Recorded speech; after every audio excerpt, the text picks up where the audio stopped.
Esse é um evento organizado pelo GENE, o Grupo Interdisciplinar de Estudos sobre Educação Inclusiva e Necessidades Especiais, com apoio da direção da Faculdade de Educação da UFMG e apoio da CAPES também.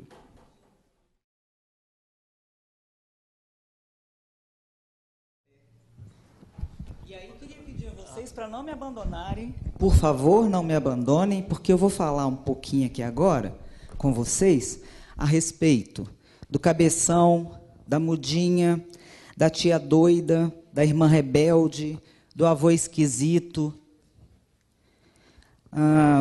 do primo encapetado, do manquinho, do homem do saco e da mulher papuda. Quando Isabel começa a falar a respeito da educação infantil, de como que as pessoas com deficiência estão chegando na educação infantil agora, quando Ângela diz como é que, à medida em que a avaliação externa faz com que essas pessoas que estão na educação fundamental sejam cada vez mais encobertas, colocadas assim para debaixo dos panos, aqui lá debaixo do armário, quando Carolina fala de como é que é a luta para inserir essas pessoas na educação profissional e quando o Leonardo traz para a gente a lida dessas pessoas quando chegam na educação superior, eu pedi para Danilo deixar que eu falasse por último, porque eu queria, já conhecendo as duas de lá, é um prazer, sempre uma honra estar junto, né? E pelo que imaginei do que li, do anunciado dos dois de cá, eu queria dizer para vocês que a educação de jovens e adultos entra nesse cenário como o espaço onde aqueles que durante séculos da história do nosso país, tá, foram colocados no porão, foram guardados lá embaixo, porque eles eram aquilo que as famílias queriam esconder, porque a sociedade não podia saber que existiam. Então, é disso que nós estamos falando quando a gente fala de educação de jovens e adultos. Nós estamos falando da figura que, quando estava na escola, ela não enxergava bem. E aí, como ela não enxergava bem e ninguém sabia disso, ela tomou uma bomba, 2 bombas, 3 bombas, 4 bombas, e aí a professora chamou a mãe e falou assim, aqui, não tem cabeça para isso, não? Aí a mãe falou para ele assim, vai ajudar seu pai lá na enxada? Aí o pai falou assim, não quero ser atrás de mim, não, você não tem cabeça para as coisas, não? Tá? E aí ele acabou sendo o que hoje a gente chama de pessoa em situação de rua, né? Mas ele acabou virando um mendigo. Tem isso na terra de vocês? Aqui na nossa tem, um monte. Ele acabou virando um andarilho, tá? E aí, um tempo depois, cai a ficha dele, alguém encontra com ele no meio desse percurso, dessa trajetória, e diz para ele assim, tem uma escola aqui que ensina a ler e escrever para gente adulta, assim, igual você. Aí, no início, ele fala assim, vou lá não, porque vão dizer para mim de novo que eu não tenho cabeça para isso. E aí, se a pessoa insistir muito, e o convite que eu estou fazendo para vocês aqui é, insistam sempre muito com eles, tá? Se a pessoa insistir muito, aí ele vai lá e tenta.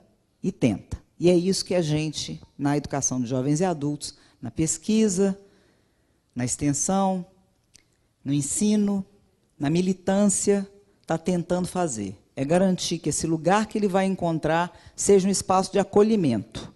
E não mais uma vez, como infelizmente ainda acontece mesmo nas turmas de EJA, e não infelizmente mais uma vez, mais um lugar de marginalização. Tá? Então, a conversa que eu vou tentar ter com vocês aqui é um pouco nessa perspectiva. Vou tentar ser bem breve. Primeiro, eu queria saber, quem aqui trabalha com EJA? Obrigada. Eu não sei se vocês viram, né? Mas foram 4 braços, ok? Por que eu estou falando isso? Porque a minha ideia aqui, com os slides que eu fui montando, foi a de tentar apresentar um pouco para vocês a educação de jovens e adultos. E de tentar um pouco falar para vocês onde é que estão as pessoas com deficiência dentro da educação de jovens e adultos. E eu fiz isso porque eu fui lá na programação do GENE e também naquele material ali, que vocês estão recebendo à medida em que vocês vão ganhando as bolsinhas, aí eu catei uma bolsinha ontem e já vi lá, que ontem, na exposição de ontem, tá? Desse encontro maravilhoso que vocês estão fazendo aqui, teve um pôster que falou sobre a educação de jovens e adultos. Hoje, na comunicação oral, não aparece a temática, E na mostra de trabalhos também não aparece a temática. E aí eu vou tentar falar para vocês por que não aparece a temática, e deixar claro para vocês que não é porque vocês não estão a fim de pesquisar isso. Deixar claro para vocês que é porque, assim como a Ângela muito bem pontuou, tá? Todo mundo agora está atrás de IDEB. E EJA é um trem que faz o IDEB cair. Então, o que a gente faz? Ou a gente muda o nome, a gente começa a chamar de noturno regular, tá? Ou a gente faz de conta que é tudo EJA. É o caso de Belo Horizonte nesse momento. É tudo EJA, porque aí, quando a gente for fazer a avaliação externa, a gente diz assim, mas esse aqui não conta. Porque se esse aqui entrar, ele baixa. E como a gente precisa, porque senão a verba não chega, e não é só a verba interna, é a externa também, porque o Brasil é signatário de vários tratados internacionais, que pressupõe que a verba internacional vai chegar se o IDEB subir, porque nós estamos falando aqui de uma sociedade que está o tempo inteiro julgando o global com o local, não existe a minha escola, existe aquilo que está definido pelo sistema internacional para funcionar como educação neste país, e é a isso que a gente ou se contrapõe ou adere, mas isso precisa ficar claro para nós. Nós não estamos falando de, na minha escola eu faço do jeito como eu quero. Ponto. Ponto. Menos. Vamos começar a pensar do material didático. Você foge dele? Tá, você vai para as revistas? Então vamos falar delas. Ah, não é com a revista que você trabalha, não é com vídeos. Então vamos falar da produção deles.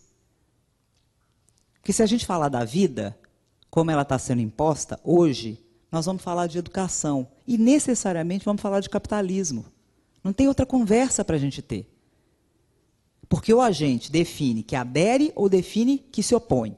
E se a gente se opõe, nós precisamos ter práticas, atitudes, ações. Pode ir passando para nós, por favor. Para ter práticas, atitudes e ações, a primeira coisa que acho que é fundamental é a gente conseguir entender aquilo ali. Ó. Direito não é um trem que me deram, não. Ninguém nunca me deu direito. Aliás, eu, como mulher negra, posso dizer isso assim, com a boca cheia.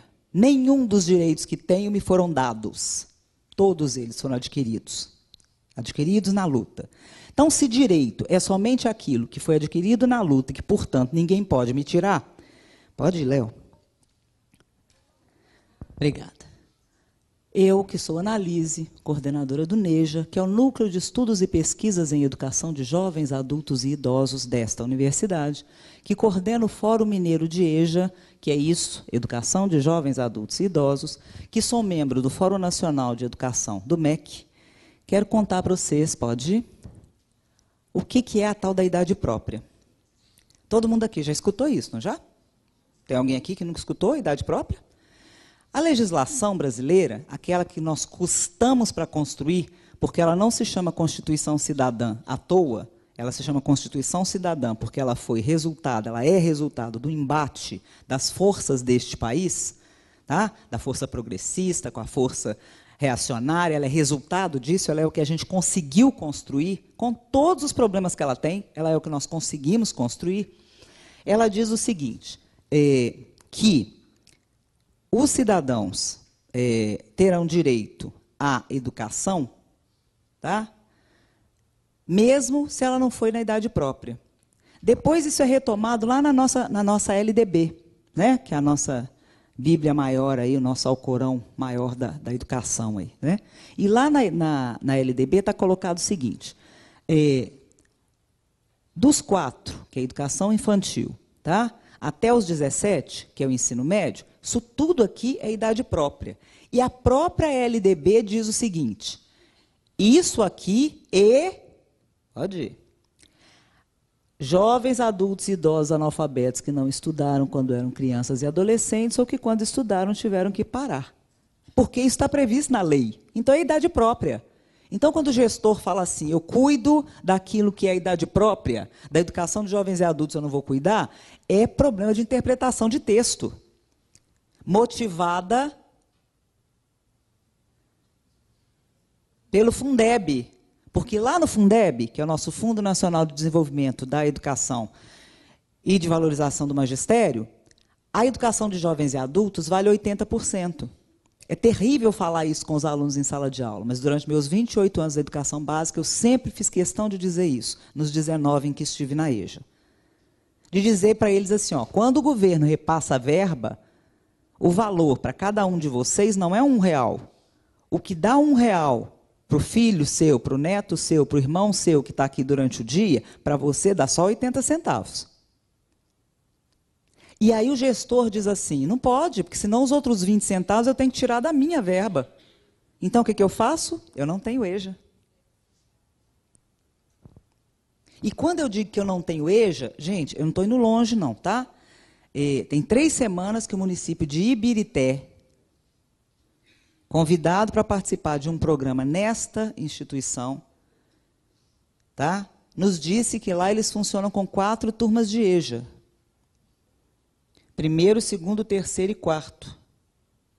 E aí nós perguntamos assim, mas você só tem 30 educandos, 30 pessoas que precisam ser alfabetizadas no município? E aí a gente escuta, não só de Ibirité, de 4.726, segundo o site do MEC, municípios deste país. A gente chama, mas eles não querem. Aí a gente vai buscar o chama como? Gente, nossa, não sei quanto tempo que nós colocamos isso no jornal. Tem panfleto para tudo quanto é canto. Ele não lê.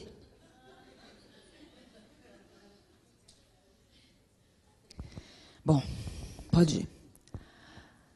E ele parou, né? Ele parou de estudar. E ele parou por quê? Ele parou porque ele precisou trabalhar para ajudar no sustento da família. Ele parou porque o pai dele não deixou ele continuar. Ela parou porque ela engravidou e foi cuidar do filho. Parou porque adoeceu e quando melhorou a saúde, aí já tinha 15 anos ou mais, e disseram para ele assim, aqui de dia não pode não, vai para a EJA. Ele parou porque ele é pessoa com deficiência e sempre disseram que ele não daria conta. Por favor. Ele parou porque ele não é heterossexual e ele sempre foi vítima de preconceito e discriminação na escola. Ele parou porque ele é negro e foi discriminado na escola quando ele era criança e adolescente. Ele parou porque ele é indígena e teve a cultura dele negada na escola. Ele parou porque ele não pode ficar no ensino fundamental com 17 anos ou mais. E aí ele escuta que ele não pode também ficar no médio. E por que ele não pode ficar? Por que ele não foi aceito? Voltando lá no Cury, né? Que já foi tão citado aqui. Mestre de todos nós. Ele parou porque ele não foi aceito. Porque não tem nenhuma lei que fala que tinha que parar. Não tem nenhuma lei que fala que ele não podia ficar no diurno. Ele parou porque ele chega lá e fala assim, estou querendo estudar aqui, eu não estudei a vida inteira, tal. Aí a pessoa olha para a cara dele e fala assim, bom, com essa idade, isso vai me dar um trabalho dos infernos. Né? Ou então ele chega lá assim, com boné, de chinelo, bermuda, mascando chiclete, e fala assim, ô tia, tem vaga? Olha, acabou de preencher a última. Meia hora antes de você chegar, as tinha. Tá? Porque é fundamental a gente dizer que hoje a educação de jovens e adultos tem todas essas pessoas das quais eu falei até agora e tem mais uma pessoa, que é o adolescente de 15 a 17 anos de idade, tá? Que até o ano passado estava na escola e que nem ele se deu com a escola e nem a escola com ele. E que ele escutou o tempo inteiro. E conta pra gente, quando chega na EJA, assim, ó, sua batata tá assando, tá? Você vai fazer 15 anos ou você vai pra EJA. E aí ele chega e fala pra gente assim, eu achava que isso aqui era o inferno. Porque era o lugar onde eu ia pagar tudo que eu fiz durante o dia. E além disso, você escuta também do seu colega assim, nossa, tá tendo vaga de noite, não? Tô precisando ir para a EJA, gente, eu estou num cansaço, mas num cansaço. Então, a EJA é o lugar dos rejeitados. E adivinhe se tem pessoa com deficiência lá.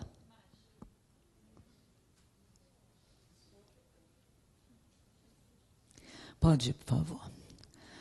São 88 milhões de cidadãos e cidadãs brasileiros sem acesso a direito constitucional. E aquele você está ali de verdade mesmo. Vai se mover ou vai...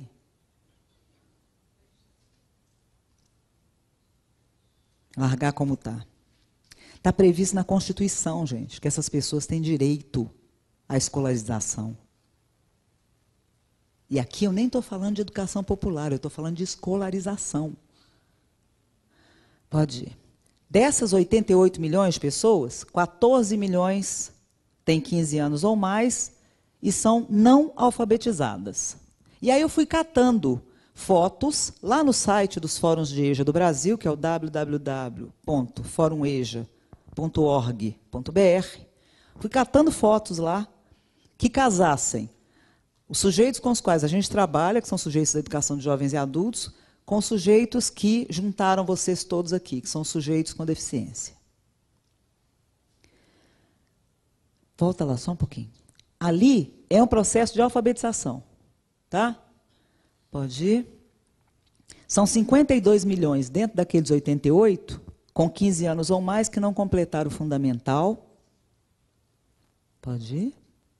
22 milhões de seres humanos. E eu botei os seres humanos porque quando a gente está falando de IDEB, a gente desconsidera que são seres humanos, né? Então, o que importa aqui é o IDEB. São 22 milhões de seres humanos com 18 anos ou mais sem o ensino médio. De acordo com a Declaração de Hamburgo, que é de 97, para que haja exercício pleno da cidadania, e o Brasil é signatário dessa Declaração de Hamburgo, o diálogo deve fazer parte do processo educativo, social, econômico e científico. Nós, dos Fóruns de EJA do Brasil, quando a Regina fez o convite, que eu agradeço imensamente, eu disse a ela que faria aqui uma fala em nome dos Fóruns de EJA do Brasil, avaliamos que a educação inclusiva e a EJA estão atreladas em uma proposta de favorecer esse diálogo, esse que o Brasil assinou lá em 97 em Hamburgo, e que não vem cumprindo em relação à EJA, não vem cumprindo do que eu tenho escutado de Regina, porque é com ela que eu aprendo a questão da educação inclusiva. Aqui na Faculdade de Educação, também não vem cumprindo. Então, a proposta é de favorecer esse diálogo e o acesso, a permanência e a construção do conhecimento pelos educandos, envolvendo esses educandos aí, construindo com eles um projeto de melhoria da qualidade de vida. Porque é para isso, não é saber para saber, é saber para melhorar a qualidade de vida. São pessoas que já educaram netos. Então, assim, viver, eles sabem como é que vive. O que eles querem agora é como é que melhora a qualidade disso. Tá? O que eles querem agora é situação vivida por mim na Escola Senador Levindo Coelho, na Serra, onde eu trabalhei. Chega o sujeito e diz assim, a vida inteira eu trabalhei como mestre de obra, mas a minha carteira é assinada como pedreiro. Eu vou aposentar. O patrão já falou que se eu levar o certificado do ensino médio, eu aposento como mestre de obra. O que eu faço? Não dá tempo de ficar esperando. Eu não estou mais dando conta. Fisicamente eu não estou mais dando conta. Aí a gente fez um pacto com ele. Um pacto, tá? Que foi cumprido. Toma seu certificado, você continua vindo. Ok? Ok. O cara continua lá, de boa. Continua lá. E isso dava para a gente um prazer, uma satisfação tão grande, que era de sacar assim, olha, ele está vindo, então, porque o que está rolando aqui está legal. Porque senão ele já pegou o diploma, vai continuar vindo para quê? Aí as pessoas dizem assim, mas se fizer isso com os jovens, eles vão embora. Por que será, gente? Por que será, hein, que eles vão embora? Devas que seja porque a escola está tão legal, tão atrativa, tão chamativa, produzindo tanto conhecimento, levando tanto lugar. Bom, então vamos. Desses que eu falei para vocês, né, pensando... EJA, no país inteiro, de acordo com o Censo Escolar de 2011, nós temos 47.400 jovens e adultos com necessidades educacionais especiais. Tá? E aí, então, nós estamos falando de uma geração que cresceu quando a gente nem falava em inclusão. Se hoje já é tão complicado, né? Se hoje a homofobia já mata pessoas porque a gente não dá conta de incluir homossexuais no nosso contexto social, né? Se hoje racismo mata pessoas porque é muito difícil poder e ter que... Né? Gente, eu tenho um monte de amigo que é negro. Eu acho essa frase tão inclusiva. Né? Eu tenho até um monte de amigo que é negro. Eu fico pensando, nossa, até isso você tem? Bom, Né? Parte dessas pessoas a gente tem que levar em consideração que já frequentou a instituição especial, tá? Poucas delas foram para escolas formais e outras só chegaram na sala de aula na vida adulta, na vida idosa, na educação de jovens e adultos, que, como eu já disse, tem como princípio, como objetivo, acolher, mas muitas vezes também bota para fora, tá? Bom, embora a recomendação de matricular essas pessoas em turmas regulares conste lá da LDB, de 96, isso só vai ser obrigatório a partir do decreto 6.571, que é de 2008. E desde então você vai ter um aumento de quase 50% da moçada com deficiência nas turmas de educação de jovens e adultos. E aí desde então você vai ter os educadores de EJA pulando dessa altura, porque eu não dou conta, eu não mereço, eu não fui formada para isso, como é que faz? Tá?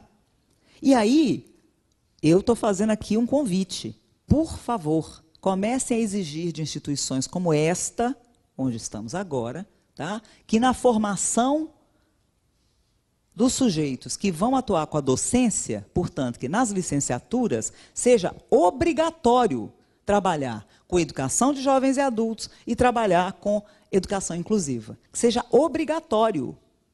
Por que eu estou falando isso? Né? Vocês podem estar pensando assim, gente, mas por quê? Né? Qual que é o problema dessa dona? Né? O problema dessa dona é que aqui, nós não estamos falando de uma universidade lá no Rancho Fundo, não. Nós estamos falando da Universidade Federal de Minas Gerais, tá? Aqui, na pedagogia, não é obrigatório fazer disciplina de EJA. Você vai fazer disciplina de EJA depois, na sua complementação, se você quiser. Aí depois você vai lá para a rede pública, faz o concurso, é aprovado e vai dar aula para quem? E olha que casamento perfeito. Eu que não sei do que se trata, dando aula para o sujeito que eu não sei quem é, com um currículo que eu descobri que é super legal para trabalhar com menino. Aliás, meu filho de 7 anos adora quando a professora faz com ele. Aí eu vou lá e faço dentro da sala de EJA. Ah, isso não existe, professora. Existe. Deixa eu contar para vocês uma. Que essa saiu no jornal da Prefeitura de Belo Horizonte. Saiu, não foi por querer, tá, gente? Foi sem querer, mas saiu. Comemorações, etc, etc, do Dia do Índio, etc, etc. Trabalho feito numa turma de EJA externo. Lá está, o papelinho bem bonitinho, assim, vamos levar... Eu quero que vocês prestem atenção, porque pode ficar parecendo que é problema meu de dicção, e não é, tá? Vamos levar o indinho à toca.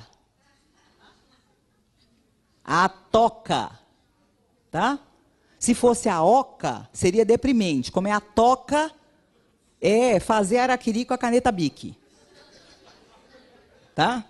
Vamos levar o indinho. E aí você pergunta assim, por que o professor fez isso? Porque ele é um sacana, um perverso, um cruel? Não.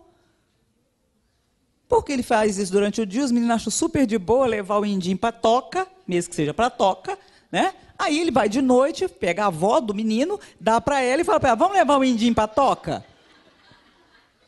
É sério, gente, é isso que está acontecendo. E aí os governantes falam assim, a gente chama para as turmas de EJA, eles não vêm.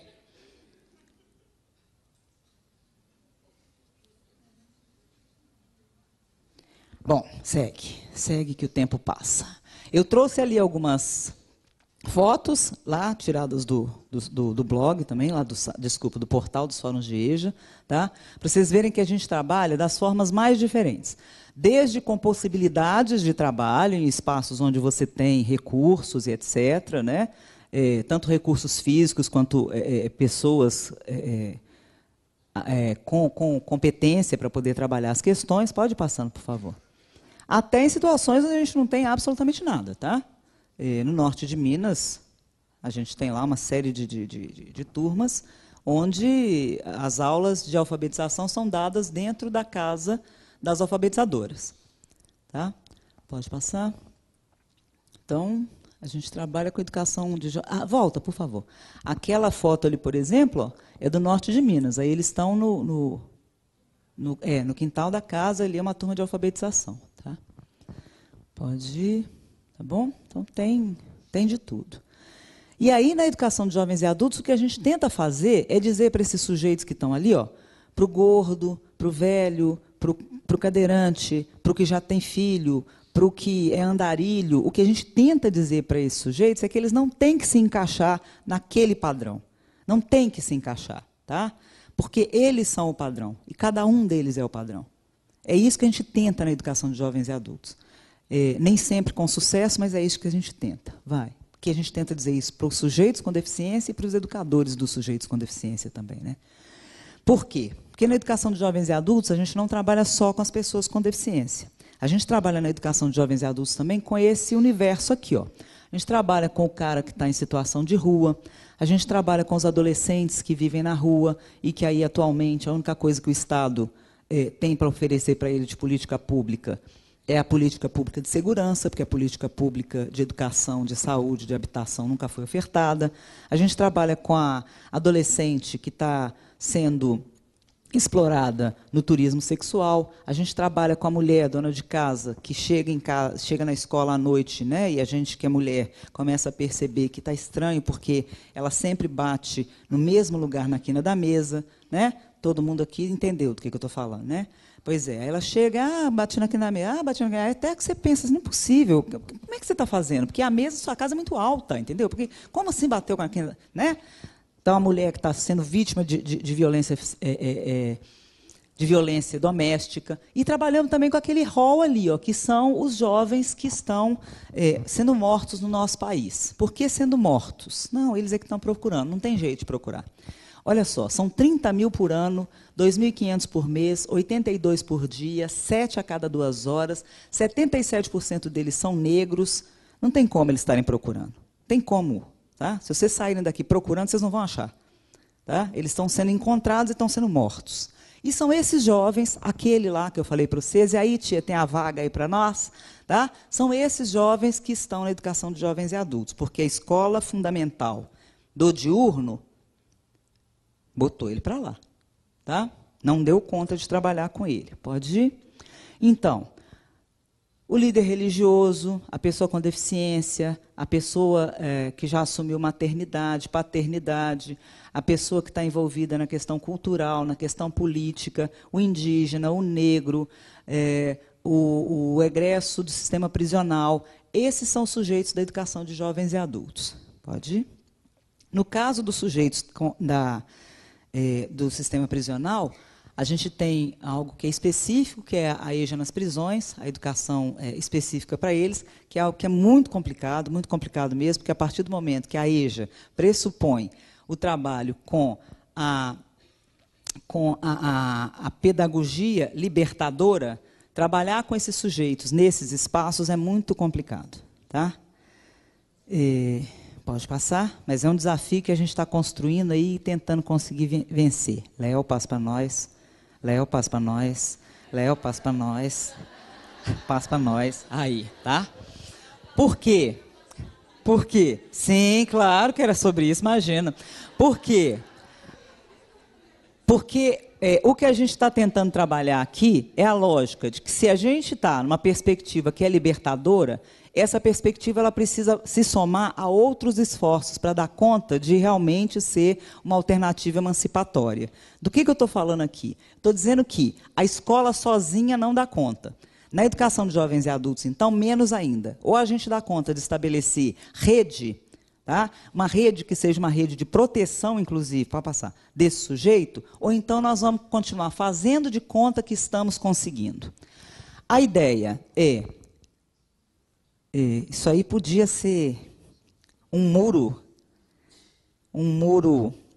grego há muito tempo atrás, né? Podia ter sido escrito pelo Sócrates, né? Porque era disso que ele falava, mas isso é um muro belo-horizontino com uma pichação anarquista belíssima, né?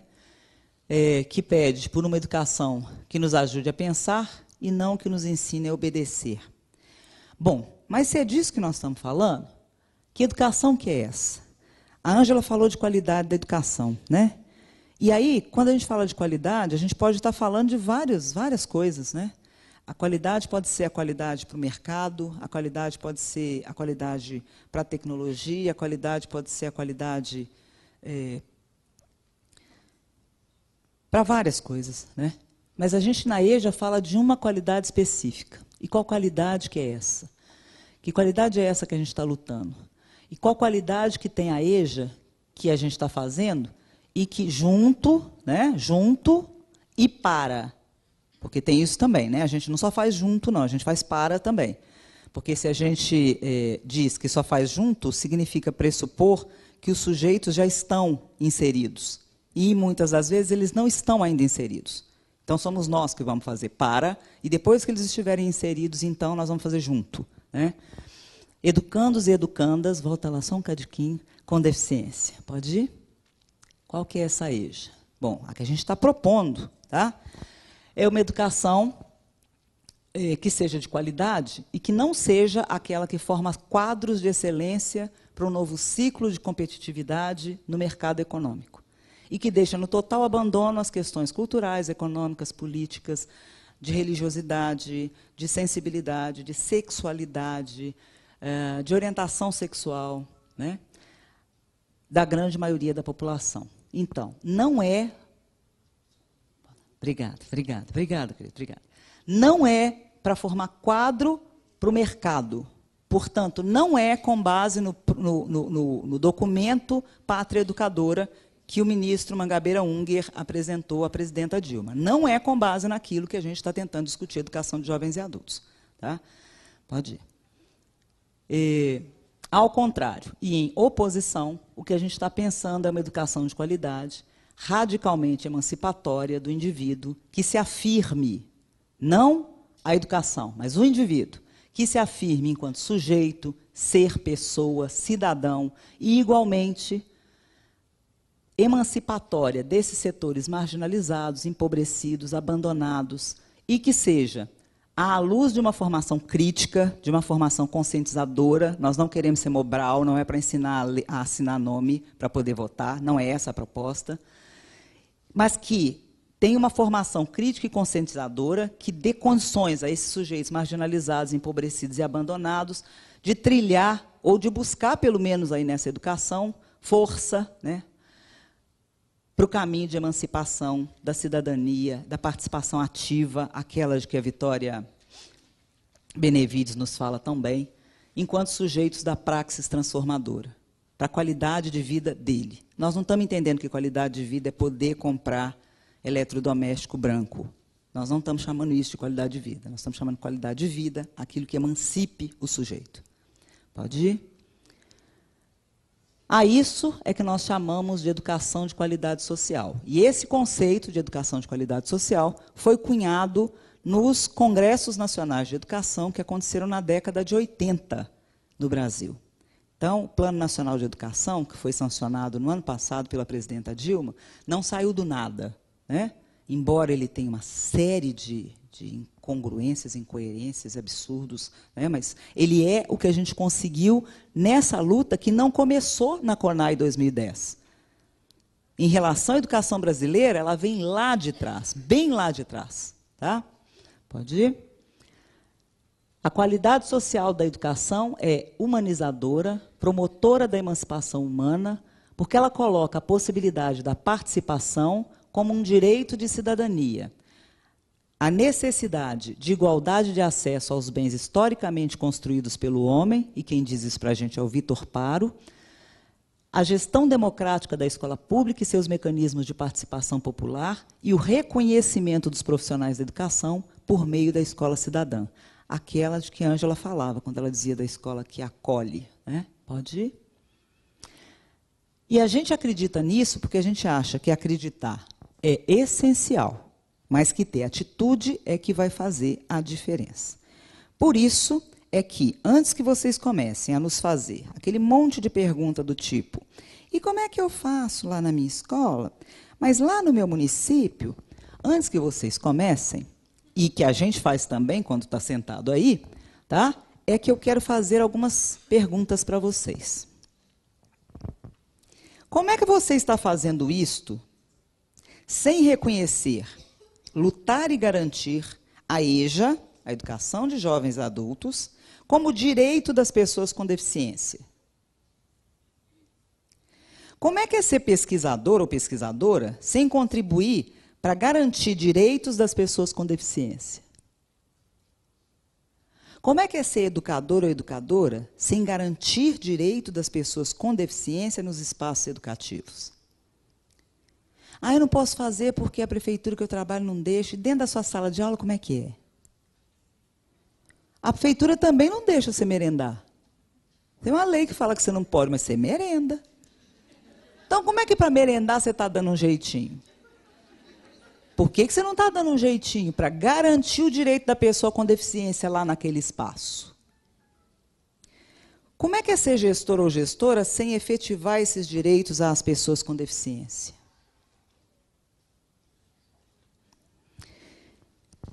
Eu estou dizendo isso, gente, porque quando a Regina fez a proposta, eu achei que era um desafio muito gostoso de aceitar. Eu achei que valia a pena. E tem essa frase ali, que na hora que eu estava montando o PowerPoint, eu pensei assim, como a Cidinha falou isso antes de mim, mas essa frase é minha, eu vou levar. Olha só, garanto que muitos de vocês aqui também vão cobrar dela a autoria. E mesmo que tudo esteja ao contrário, que tudo não seja visivelmente possível, eu guardo em mim uma louca, uma misteriosa, uma desesperada e descabelada. Lembra-se daqueles sujeitos que a gente falou lá no início? Esperança. Esperança que, segundo Paulo Freire, é do verbo esperar. Desculpem, não é do verbo esperar. É do verbo esperançar. E enquanto a gente esperança, a gente vai fazendo acontecer. Pode passar? Eu agradeço muito a vocês. Eu desejo que não só hoje, no restante do dia, mas que todas as vezes que a gente voltar de uma briga boa, que, como diz Paulo Freire, é sempre pela dignidade da pessoa humana, a gente volte sabendo que os beijos nos trarão calma, que o afeto nos curará a alma, que o carinho permanecerá, que a gentileza prevalecerá e que as coisas boas hão de se multiplicar. Muito obrigada, viu?